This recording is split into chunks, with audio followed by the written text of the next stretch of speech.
Jen Hernandez, Loan with Jen. If you are buying or selling a condo in the near future, you definitely want to watch this. The biggest costly condo mistakes that we see when buying a condominium. Stay tuned.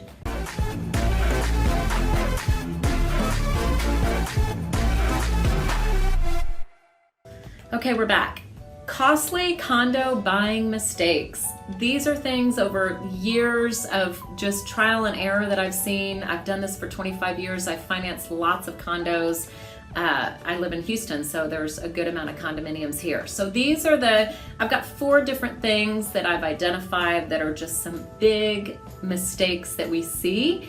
Now, the first one I think that's the biggest mistake is a listing agent and or seller not being prepared and not checking out to make sure that this condominium meets the Fannie Mae and Freddie Mac guidelines. So unless you're planning to sell the condo for cash, which not every buyer is cash, right? You need to be prepared that the condominium is going to be warrantable by lenders. So warrantable condos, I have a whole other video about what warrantable means.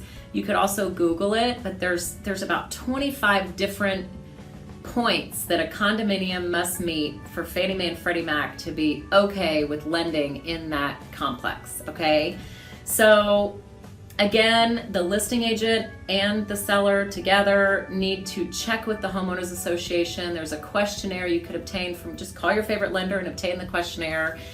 Get the HOA to answer these questions. Be proactive before it goes under contract to make sure you don't have any trouble zones in the complex, okay? So that's the biggest mistake that we see, is that, you know, you could be through to a closing almost to the end and it's not warrantable, it's not loanable by a Fannie Mae type loan, okay? So check that out.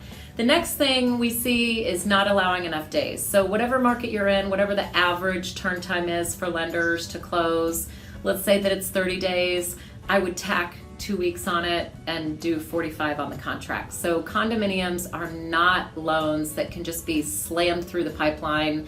There's extra diligence that needs to be done, going back and forth with the Homeowners Association, that questionnaire that we talked about. So that is a big mistake we see, as well as not allowing enough days to close when there's a loan involved.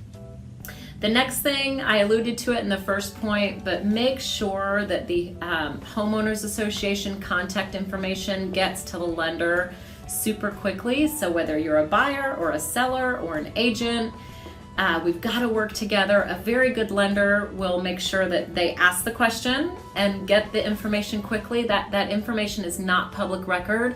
So the only way the lender can obtain it is by, you know, getting it from the parties that are involved. So I know I asked for it really quickly, but I'm only one lender. So make sure, like, oh my gosh, it's a condo.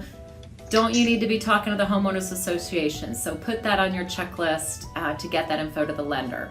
The last thing that we see a lot of is we'll see agents put the condominium on the wrong contract. So there's single family residence, which is another type of a property, you know, just a house.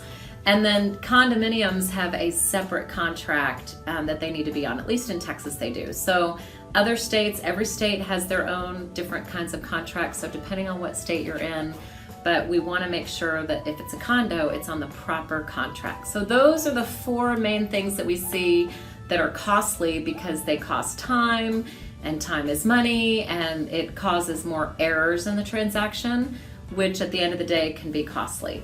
So I hope you got some good tactics from this video. Condos are great. We just want to be more prepared when we're looking to finance them.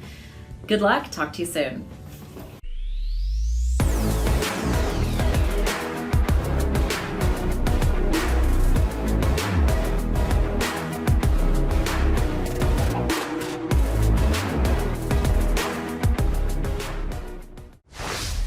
Legacy Mutual Mortgage is an equal housing opportunity lender.